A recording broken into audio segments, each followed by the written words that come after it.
from experience I can say is, as Catholics, we have a plethora of knowledge at our fingertips that most of the time we don't tap into, and that's the Catholic Church. I think that we're very quick to rush to Google or whatever search engine you use and typing in our questions and finding the secular answers. And that's just how unfortunately, our brains are kind of wired now to do. And we need to really work hard to turn those tables and kind of rewire our brains to say, no, when I'm faced with something like this, a moral dilemma, I'm going to first go to the church. Welcome to the Ron Huntley Leadership Podcast, helping leaders be a positive catalyst on the people they support, the organizations they serve, and the communities they live. This podcast will make you think, laugh, and grit your teeth with new determination to make your parish or business a place of transformation, passion, and purpose. If you're still breathing, you are powered for impact. Hello, my friends. Welcome back to the Ron Huntley Leadership Podcast. I'm so excited to have our guest co-authors today who wrote a book called Catholic Leadership for Civil Society. With me today is Cristofer Pereyra and Erin Monnin. Welcome to the show, guys. Thank you, Ron. Thank you so much. I know that this book kind of came out of a movement of leadership. Like, Cristofer, got stirred up in you a desire to have an impact in Catholic lay people in the civil society. Tell me a little bit about what brought that about. Like, where did that come from? Well, it came as a surprise to me as well, Ron, but about 6-7 years ago, while I was working for Bishop Olmsted at the Diocese of Phoenix, I was sent to a secular civic leadership development program in Phoenix, Arizona. And I became aware of the concept of civic leadership development. It's a very secular concept, the formation of professionals for leadership in civil society. This means board service, philanthropy, politics. These programs have been around in the United States at least since the 70s.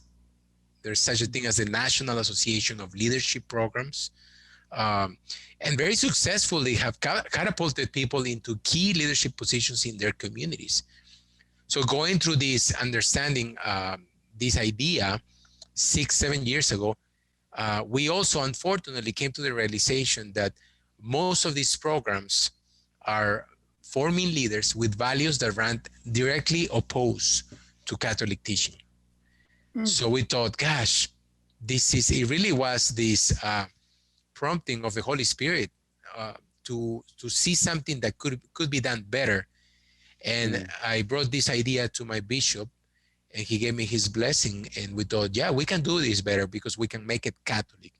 And that's how we started the first, as far as we know, the only one in the United States with this very specific focus, civic leadership development program for Catholics, Catholic professionals. Wow, that's cool. You say that's, as far as you know, that's maybe the only one doing that in the U.S. Well, coming from Canada, you might be the only one doing it in North America. Now, it might be happening somewhere else, but I'd like to speak on behalf of all Canadians and say, well, that's beautiful. And so out of that came this book. And Erin, you got involved in this book too. Tell me about how you got involved and what that journey's been like for you.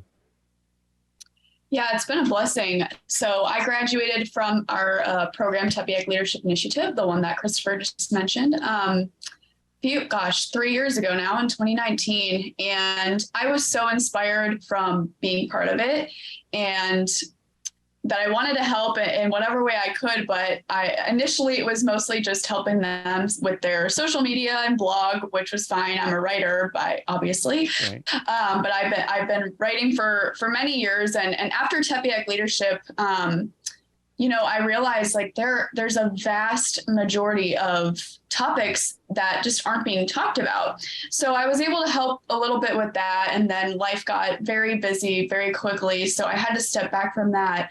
But writing is my passion. Cristofer knew this, obviously, and he had already started writing the book, actually.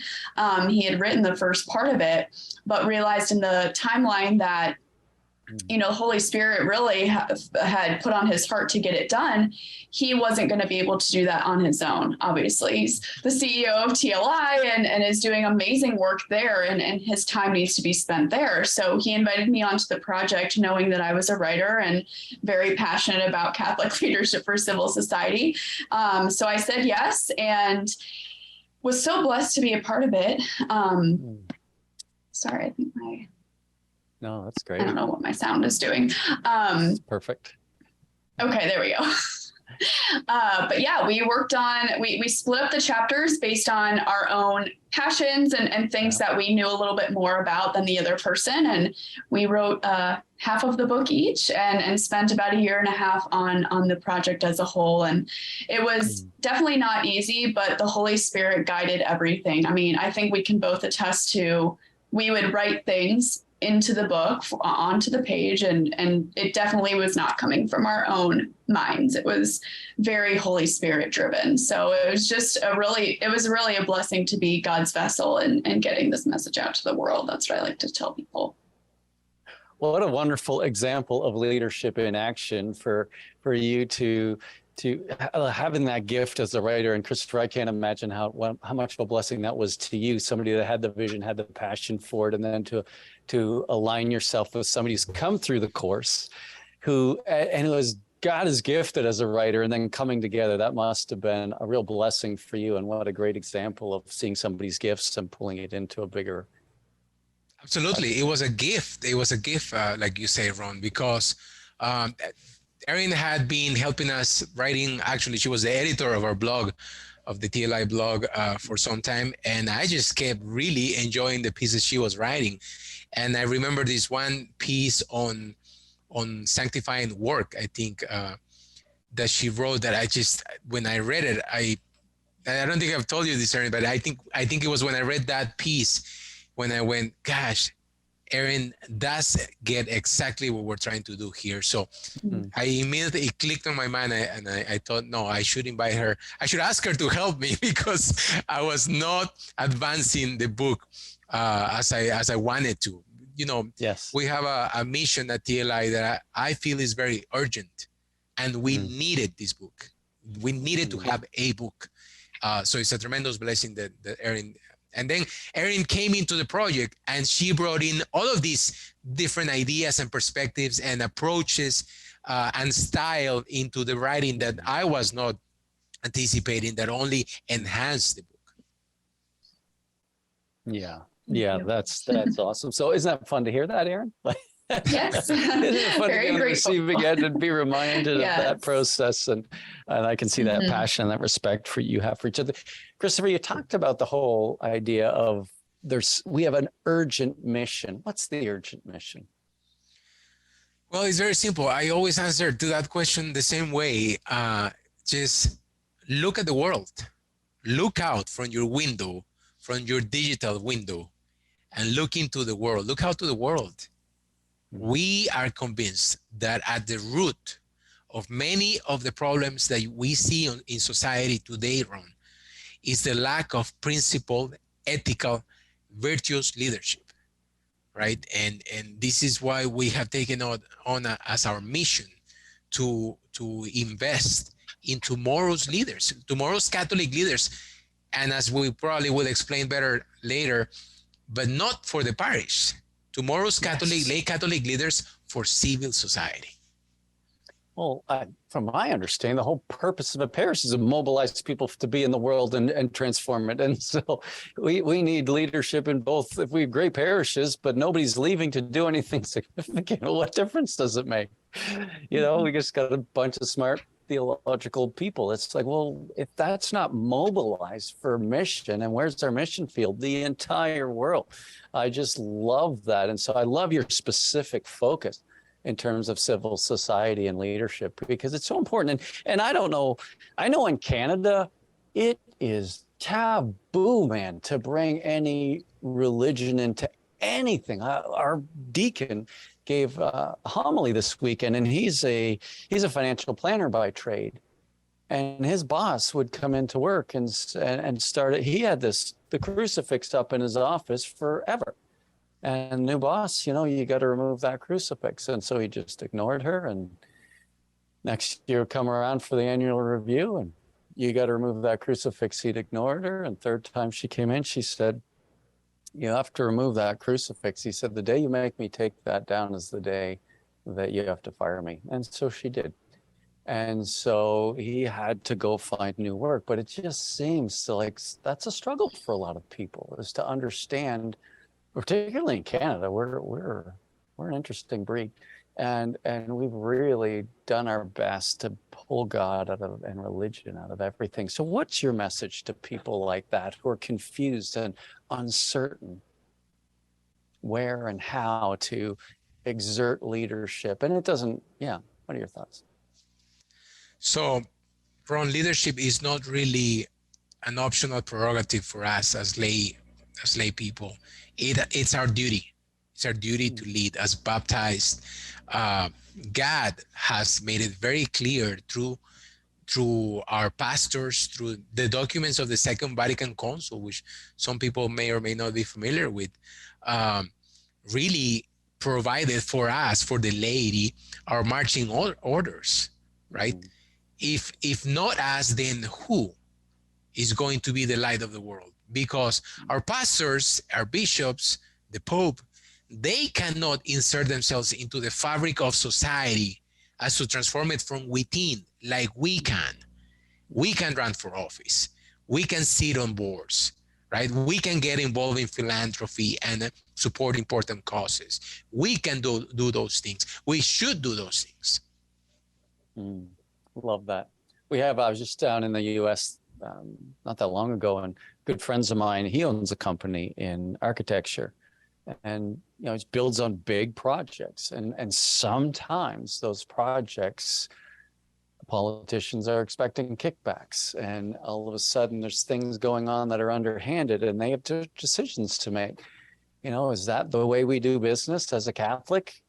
To continue this system that is borderlining corruption and feed these people who are going to build their bank accounts? I mean, people are faced with moral dilemmas and decisions in the world of business all the time, aren't they? What are your thoughts, Erin, as you think about that, those issues and situations people face?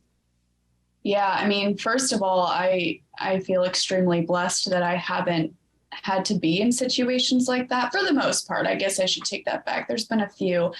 I think it's very difficult. It's very difficult. I think that's the first thing we need to recognize, is that it is not easy to be a Catholic. It's not easy to be a Christian. Anyone who believes in God these days, it's just not easy for us. To the point of your story that you just shared about that deacon's experience in his workplace, and to many other points. I mean, this moral dilemma example that you've just given us as well, it's very tricky. And I think that my best advice, or my best kind of from experience, I can say is, as Catholics, we have a plethora of knowledge at our fingertips that most of the time we don't tap into, and that's the Catholic Church. I think that we're very quick to rush to Google or whatever search engine you use and typing in our questions and finding the secular answers. And that's just how unfortunately, our brains are kind of wired now to do. And we need to really work hard to turn those tables and kind of rewire our brains to say, no, when I'm faced with something like this, a moral dilemma, I'm going to first go to the church. So I'm going to visit the Bible, the catechism, the church documents, etc., and find out what the church has to say.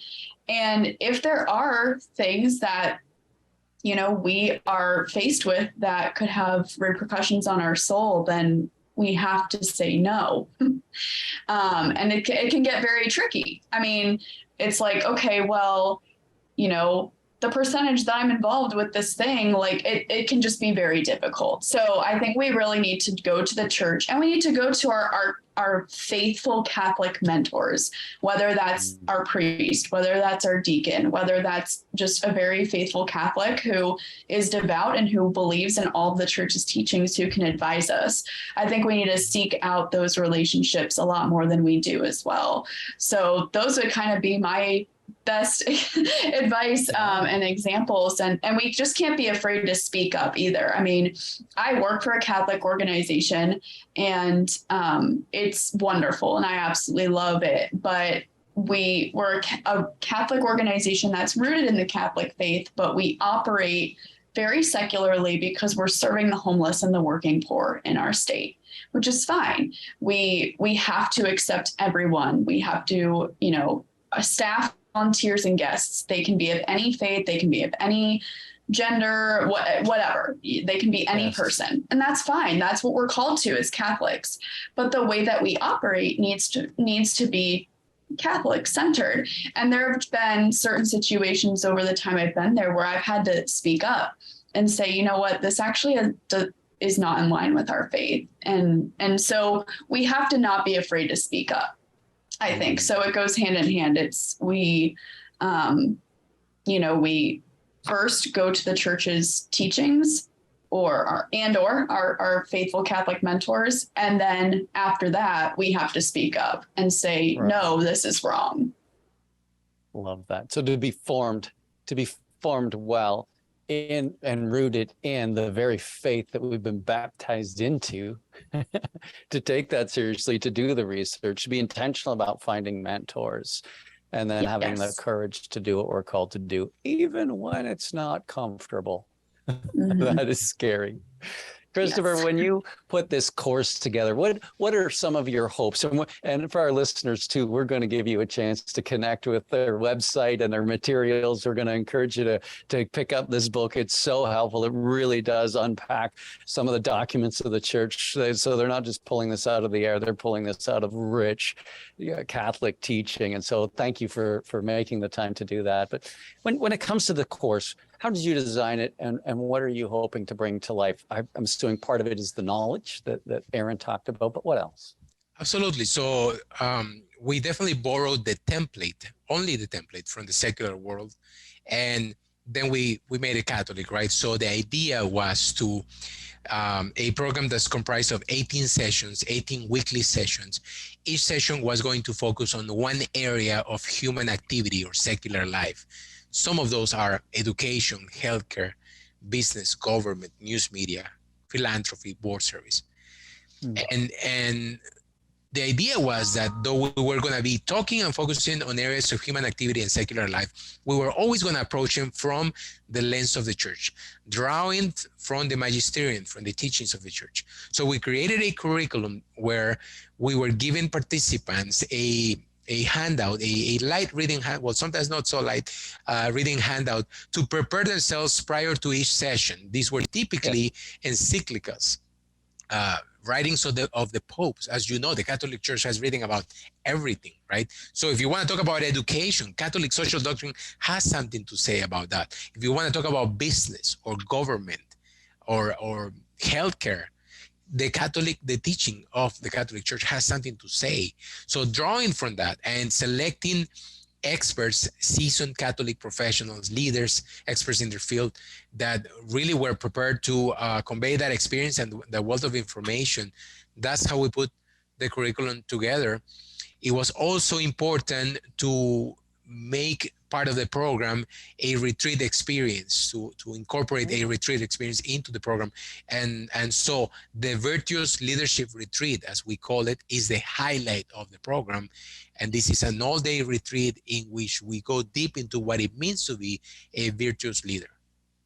And the last thing I'll say, the curriculum was not designed by myself. As I often try to do, Ron, I surround myself with people who are smarter than me. And so I got a couple of priests and people who were way, way more capable than me to have a lot of feedback. And I was just sort of the connector, the one that connected the pieces. Yes. Well, that's a great leadership principle in and of itself, isn't it? So good for you to have the humility to do that, and because that allows things to be the best they can possibly be. I love that. Erin, what was it like for you? Because I know that you mentioned that you're a graduate from that experience. What made you decide to sign up? And what was your experience like? Yeah, I was part of the second cohort, actually. So when it was presented to me, it was like, hey, there's this new leadership program within the diocese. You should check it out. And it came from someone at my workplace. And I was like, okay, yeah, I'm very interested in forming myself as a Catholic leader. I had just moved back from being a missionary for a couple of years. I was just starting out in my new position in Arizona. And I was like, yeah, like I'd love to get reconnected to the Catholic community here and grow in leadership, obviously. And so it was actually a no-brainer for me. I wanted to apply, I wanted to interview, and I really wanted to try to be part of the program. So, and I think the draw too for people is it is for anyone in the church, but there's this specific pull for young Catholic professionals.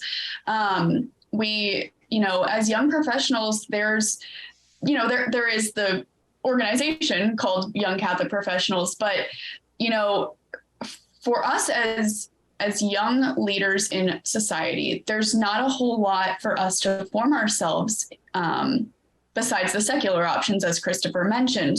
So I think for Catholics, this is a big draw because we need Tepeyac Leadership Initiative and the content that it provides.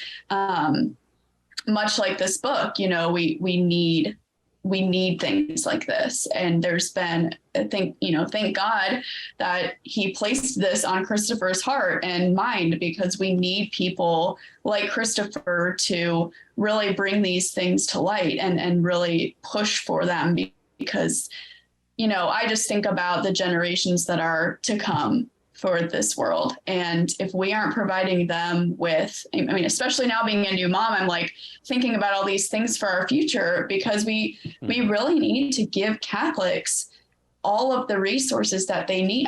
Obviously the church has everything, like I said, but we need to find ways to implement what the church has given us and form it into a way that we can receive and then go out and use, which is exactly what Tepeyac Leadership Initiative is. So I'm a big fan. I'm all in. I'll put my stamp on it. Pretty much.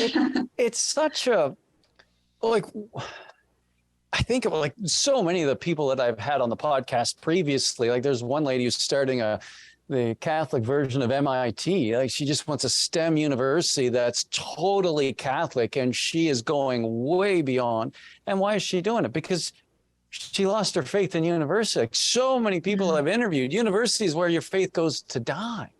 And so it's terrifying when you're saying, these young people, I know I send my kids off to universities, both of them. One's called St. Mary's University. You think that used to be Catholic? Yep. And Mount St. Vincent University. Do you think that used to be Catholic? Yep. Do you think they are now? Nope. And so, their faith is, if it survives, which by the way, so far it is, it's not going to be because of any help of the university. They've completely gotten out and away from forming faith as a part of forming this education piece, which is terrifying. But what I'm hearing you say, Erin, and what I'm picking up on, I hope our listeners are, because I can get so excited about it, is what a great place to then continue to be formed and reconnect in powerful ways as you go out into the world to make a difference. So cool. Mm-hmm. When you mentioned, Ron, what's happening to the universities, unfortunately, this is not only the case with some universities in Canada, but also in the United States, some supposedly Catholic universities. What we're facing, and this is one of the concepts that we touch on the book, is the de-Christianization of Western society, right? And it gets worse and worse. So in the book, we have a tough language to refer to help the reader understand that we do not need to fear the crumbling of Christian civilization because it has already fallen. We're standing on the ruins. So we need to accept the reality that we're standing on the ruins and move forward, build from that. So we extend an invitation to re-Christianize the world, right? To bring back Christendom. Yes, why not? Bring back Christendom, right? So infuse society and its institutions with the values of the gospel. To me, that's exactly what that woman, that lady that you mentioned, creating this new university that wants to be the Catholic MIT. That's exactly what it is about. That's only the field of education. There are so many other fields in which we can replicate exactly that type of work. Yes, that is, yeah, absolutely. And when you look at that, what are you like? How many? So you guys have been doing this for 5 years now, haven't you? We've graduated 5 generations of Tepeyac Leadership Initiative. That's beautiful. What is some of the fruit? What are you seeing as people come out of, finish this season of formation? What are you seeing in their lives? What are they testifying to in terms of the impact this is having on the way they approach what they do? So for us, the big item, the big piece is probably board service. We really emphasize the importance of serving on board, all types of boards, for-profit, non-profit, private, government boards, religious, faith-based, non-faith-based, board of directors, advisory boards, fundraising boards. But it doesn't stop there. We talk about cabinets. We talk about your local Rotary or Lions Club, your parent-teacher association, your homeowners association, any civic association. Ultimately, it's about having more faithful Catholics sitting around the tables where decisions are made, those decisions that impact the culture. So the fruit that we see, Ron, is that most of our graduates, 90% of our graduates, are serving on boards in some type of board capacity, some of them in multiple boards as a result of going through TLI. Many of them had never served on a board before. And some of them in at least one board. We tell everybody, you got to at least do some board service. This is important. So everybody understands that. There's more. Some of our graduates start new initiatives. They come out of the program. Everybody graduates with their individual leadership commitment, something that they have discerned is very unique, specific to themselves, that they felt prompted to doing, getting started. And we have a few people who have felt a calling for public office and are preparing themselves to run for office. And we actually have a couple who are running for office. So this is exactly the type of fruit that we were hoping for, and we're beginning to see.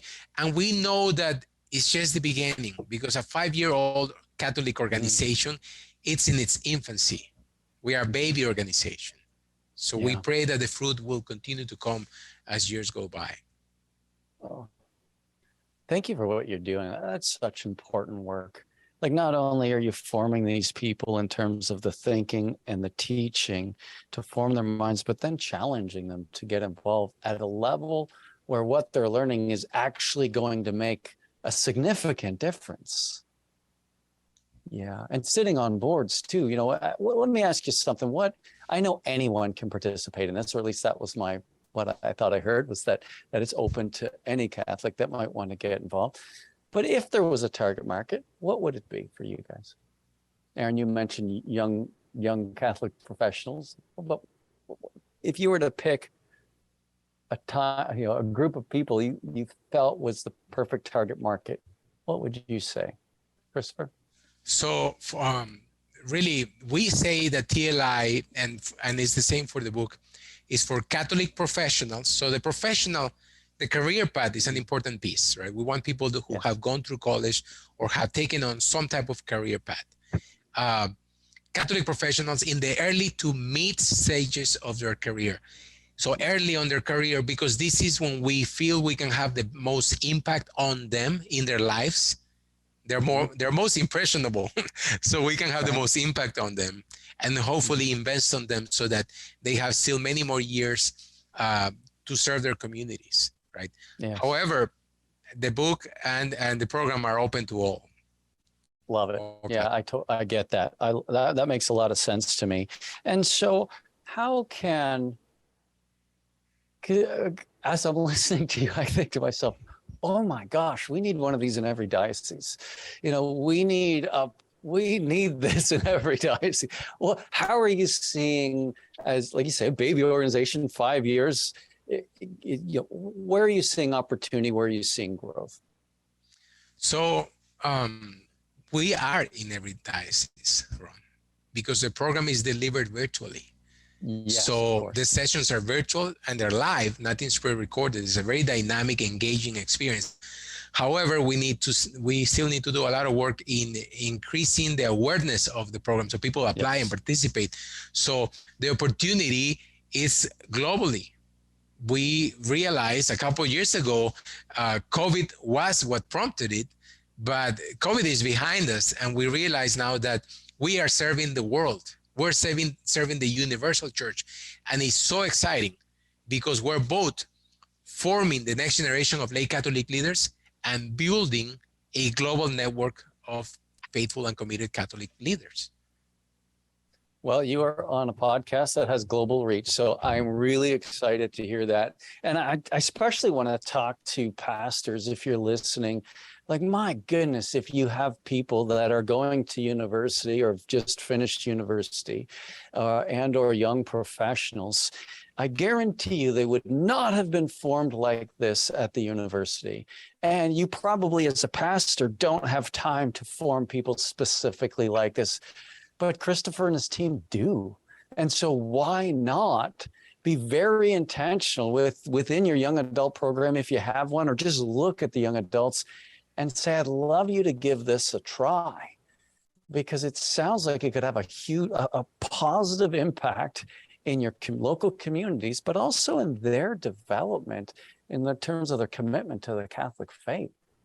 Like, I can't imagine you wouldn't be formed like this and it not have an impact on going to church every Sunday, on how you want to raise your family, and how you're going to spend your time and where you're going to invest. just an encouragement to all the pastors or bishops out there, like this, if you don't have something like this in your area, and I'm guessing you don't, but to Cristofer's point, thank goodness for Zoom, and COVID gave us all a kickstart in our boot camp and Zoom.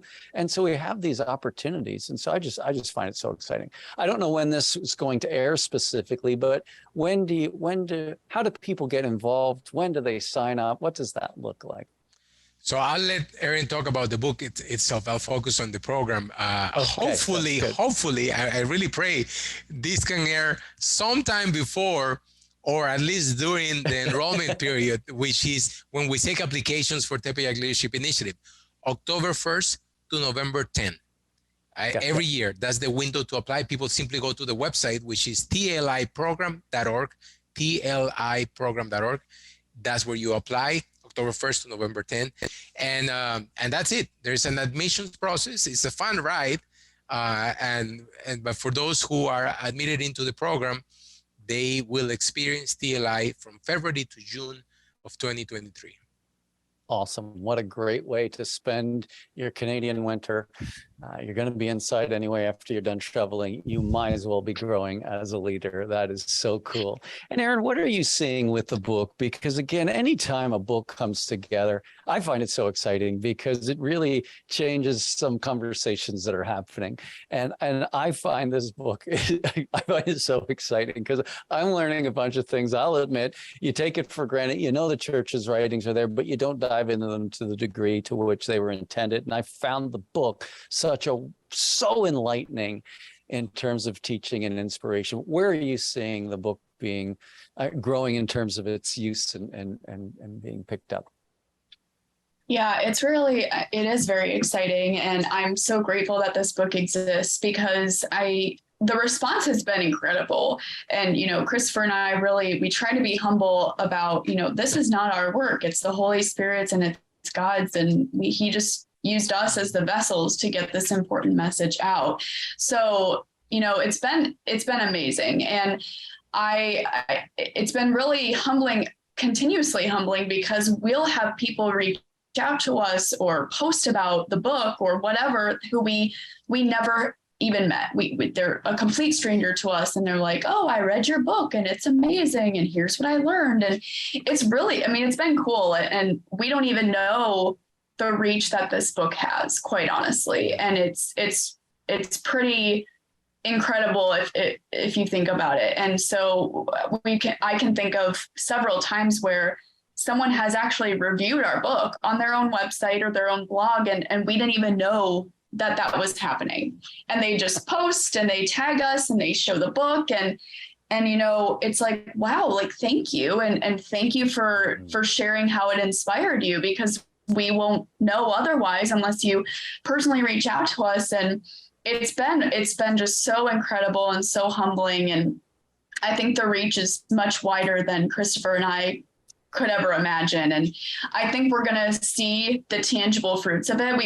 We probably already are. I'm trying to think of all the ways that I'm sure, Cristofer, you might have some examples. My brain's not working fully right now, but I mean, it's really been amazing to hear just even some people's words, like you just said, Ron, I know the Catholic Church, but like it was a reminder to me, or it re-inspired me to do the X, Y, and Z, or I learned X, Y, and Z. I can't tell you the amount of times I've heard that sentence. And it's honestly, it's a tool as well.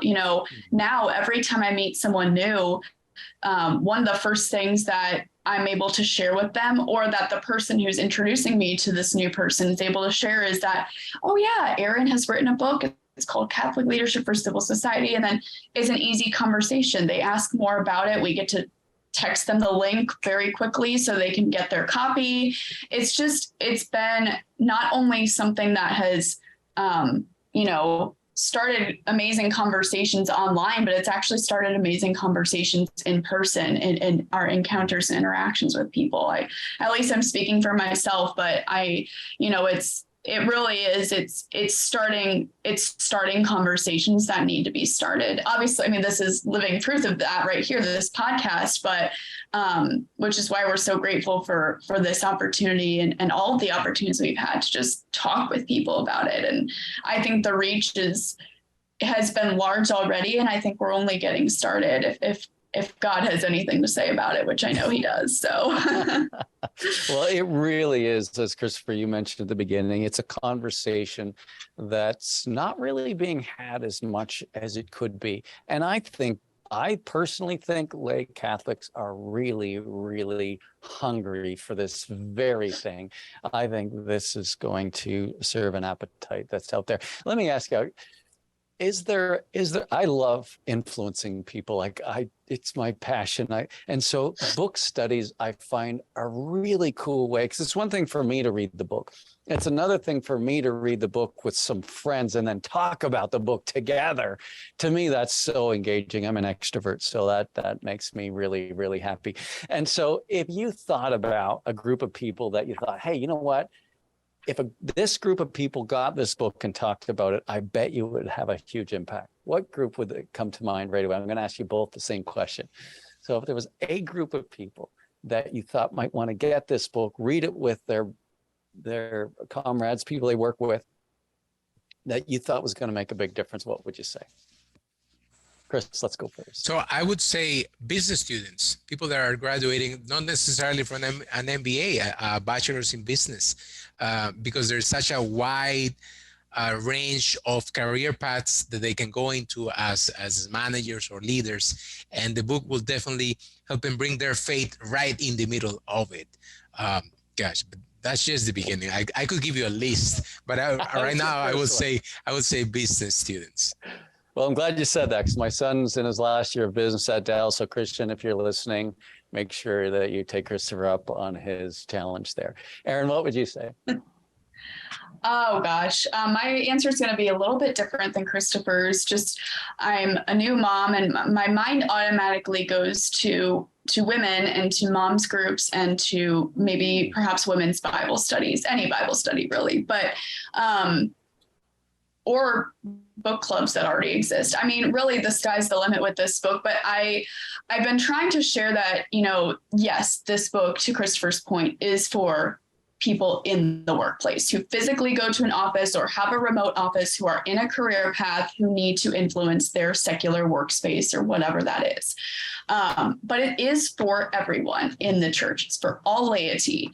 So I really have a passion for speaking about, it's for stay-at-home moms too. It's for anyone who has a job or has a large role. raising children is no joke. So they can influence their family in their domestic church, and that can have amazing effects that we may or may not ever see if our children are being infused with the truth of these things too. So I would say that it can be for moms groups, Bible studies, book clubs. I mean, it's for the workplace and for the home, because really the two intertwine. So I would say that would be my answer, but I think it has a lot of possibility. Love that. I'm going to give my answer too, if I could, because I think it's exciting. And I think about how difficult politics is as well. And so if you're somebody in a political party, no matter where you're at in that structure or that system, get this book, Catholic Leadership for Civil Society. Gather around, have the conversation, whether people are Catholic or not. Read it together and have a conversation, because your influence matters disproportionately.